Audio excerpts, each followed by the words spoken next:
पत्नीचा गळा आवळून खून करणाऱ्या पतीला बेड्या. 10 दिवसांच्या झुंजीनंतर पत्नीचा मृत्यू. पोलिसांनी शिताफीने आरोपीला घेतले ताब्यात. घरगुती वादातून पत्नीला अमानुष मारहाण करून तिचा गळा आवळणाऱ्या नराधम पतीला लक्ष्मीपुरी पोलिसांनी शिताफीने अटक केली आहे.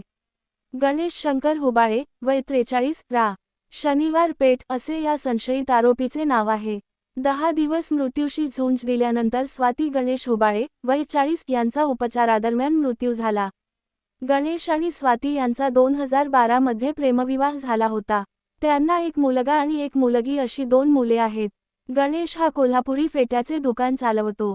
गेल्या काही महिन्यांपासून त्यांच्यात चारित्र्याच्या संशयावरून आणि घरगुती कारणावरून सतत वाद होत होते. 7 फेब्रुवारी रोजी हा वाद विकोपाला गेला. रागाच्या भरात गणेशने स्वातीला बेदम मारहाण करत त्यांचा गळा आवळला. गळा आवळल्यानंतर स्वाती बेशुद्ध पडल्याने गणेशने घाबरून त्यांना स्वतःच रुग्णालयात दाखल केले आणि माहेरच्या लोकांना काहीच न सांगता तो फरार झाला.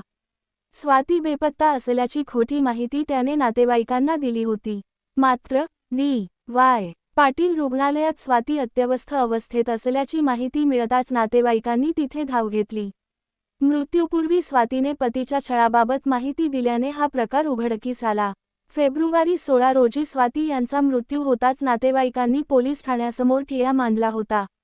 पोलीस निरीक्षक श्रीराम कन्हेरकर यांच्या मार्गदर्शनाखाली पथकाने तपास चक्र फिरवले.